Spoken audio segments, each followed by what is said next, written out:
Hello दोस्तों, welcome. आज के सेशन में मैं आपके लिए लेकर के आया हूँ एक बहुत ही महत्वपूर्ण जानकारी। जैसा कि आप लोगों को पता है कि एमपी में यानी मध्य प्रदेश में होने वाली शिक्षक भर्ती परीक्षा में अब एक बहुत बड़ा बदलाव 2026 से देखने को मिलेगा।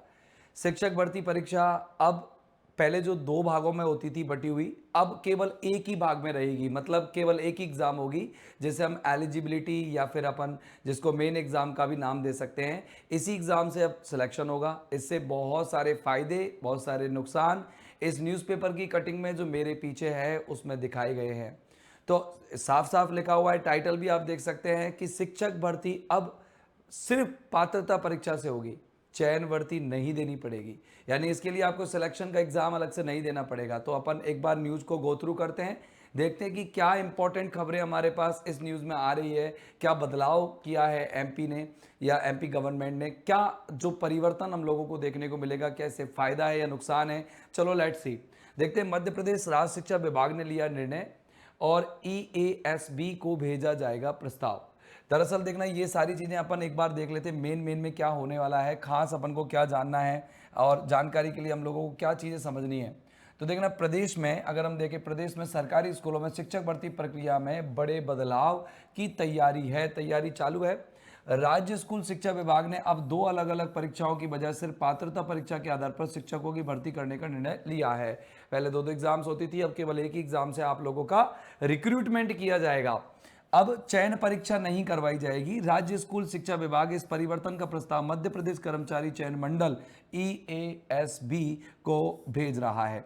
उल्लेखनीय है कि प्रदेश में अब उच्च माध्यमिक, माध्यमिक और प्राथमिक शिक्षक भर्ती के लिए यानी वर्ग 1, 2 और 3 के लिए, यानी कौन कौन, उच्च माध्यमिक, ओके, माध्यमिक और प्राथमिक शिक्षक भर्ती के लिए पहले पात्रता परीक्षा आयोजित की जाती थी। ओके, इसके सफल हुए विद्यार्थियों को फिर अभ्यर्थियों के लिए फिर एक भर्ती परीक्षा का चयन होता था या चयन भर्ती परीक्षा का आवेदन भरवाए जाते थे और चयन परीक्षा में सफल होने के बाद ही अभ्यर्थी शिक्षक बन पाते थे। इस प्रक्रिया के कारण अभ्यर्थियों को दो दो बार तो आवेदन करना पड़ता था और साथ में दो अलग अलग परीक्षाओं की तैयारी भी करनी पड़ती थी। ठीक है ना। ग्रेड्स में तो अभी भी ग्रेड जो सेकंड वाला जो है, ग्रेड फर्स्ट वाला जो है, उसमें तो अभी भी ऐसा ही करना पड़ेगा। लेकिन ग्रेड थर्ड वाले में यानी कि इस परीक्षा में आप लोगों को एक रियायत दी गई है या रियायत दिए जाने के कुछ चांसेस बन रहे हैं। इस परीक्षा में रियायत दिए जाने के कुछ चांसेस बन रहे हैं। तो आगे देखते हैं कि पात्रता परीक्षा, ये तो बता ही दिया आपको, पात्रता अर्जित करते थे, चयन परीक्षा में सफल होने के बाद भी अभ्यर्थी शिक्षक बन जाते थे। इस प्रक्रिया के कारण अभ्यर्थियों को दो बार आवेदन करना पड़ता था और दो अलग अलग परीक्षाओं की तैयारी भी करनी पड़ती थी।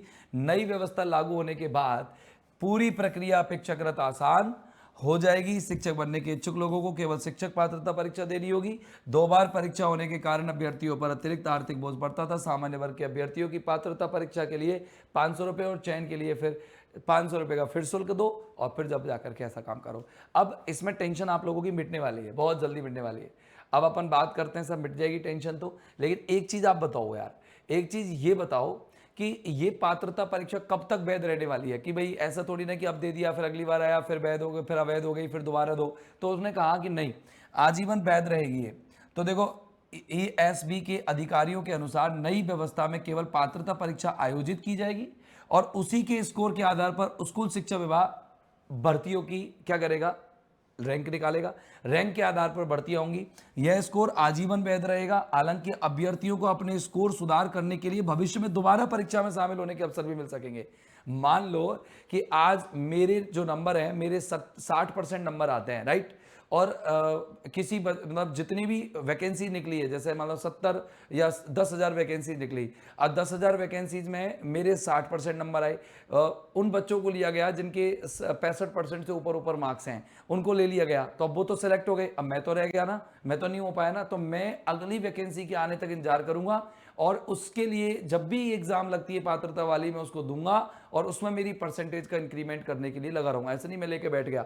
बैठना चाहो तो बैठ जाओ, 60 पे आपको लगता है कि मेरी अच्छी परसेंटेज है, मैं ना करना चाहूंगा, दोबारा रिपीट नहीं करना चाहूंगा, तो मत कीजिएगा। लेकिन अगर आपको लगता है कि हो सकता है कि मैं इस बार तैयारी करके दूं, तो हो सकता है 10% या 5% में और इजाफा हो, तो आप दे सकते हैं। और फिर आप जब सिलेक्शन के रैंक में आ जाएंगे, जब कटघरे में आ जाएंगे, तो आप लोगों को ले लिया जाएगा। इसके बाद देखें, 30,000 पदों पर इस साल भर्ती होगी। स्कूल शिक्षा विभाग इस साल शिक्षकों की 30,000 पदों पर भर्ती करने वाला है। 5,000 माध्यमिक, एवं प्राथमिक शिक्षक के पदों पर भर्ती के लिए प्रक्रिया जुलाई अगस्त में प्रस्तावित है। आखिरी भर्ती 2024 में हुई थी पहले, ये ध्यान रखना है। सरकारी स्कूलों में शिक्षकों की भारी कमी, ये बात पहले से ही है। 2 बार परीक्षाओं में आपको फॉर्म भरने से मिल जाएगी निपटारा, और शिक्षक बनने के इच्छुक लोगों पर कम होगा परीक्षा शुल्क का बोझ। ये इनका मेन आइडिया है या मेन आइडियोलॉजी को लेकर के चल रहे हैं। पात्रता परीक्षा का क्या महत्व है ये भी देख लीजिए। 2011 के बाद पात्रता परीक्षा अनिवार्य है, लेकिन प्रदेश में 2023 से पहले ऐसी परीक्षाओं का आयोजन नहीं हुआ है।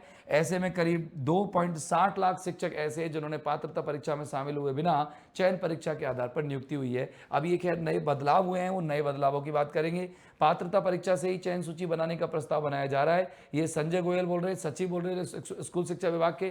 तो कोई बढ़िया आदमी बोल रहा है, तो बढ़िया आदमी बोल रहा है तो परीक्षा के अंक आजीवन वैध रहेंगे। अभ्यर्थी चाहे तो वो अपने स्कोर में सुधार के लिए दोबारा परीक्षा दे सकते हैं। जब इतना वैध आदमी ये बात बोल रहा है तो निश्चित तौर से आप लोगों के दिमाग में एक चीज बैठ जानी चाहिए कि हाँ यार, बात बिल्कुल वैलिड है।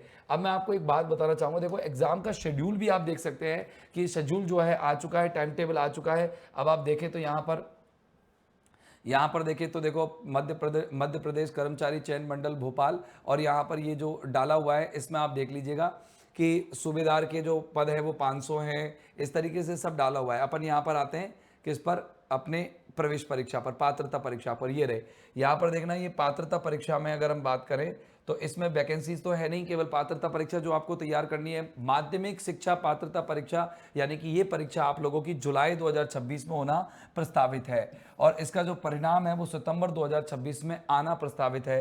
फिर प्राथमिक शिक्षक जो पात्रता परीक्षा है, ये माध्यमिक शिक्षक थी, वो प्राथमिक शिक्षक है।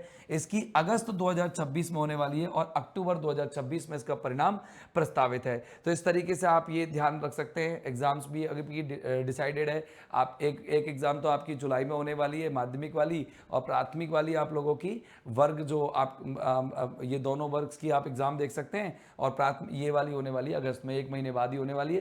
तो आपकी एग्जाम्स को भी ज़्यादा टाइम नहीं है, आप आराम से तैयारी में लगे रहें। ओके, और अधिक जानकारी यानी कि सिलेबस के बारे में या और जो छोटे मोटे अपडेट्स हैं उनके बारे में मैं आपके सामने आगे आता रहूँगा। उम्मीद करता हूँ कि ये जानकारी कहीं ना कहीं आप लोगों के लिए हेल्पफुल होगी। धन्यवाद, बाय बाय।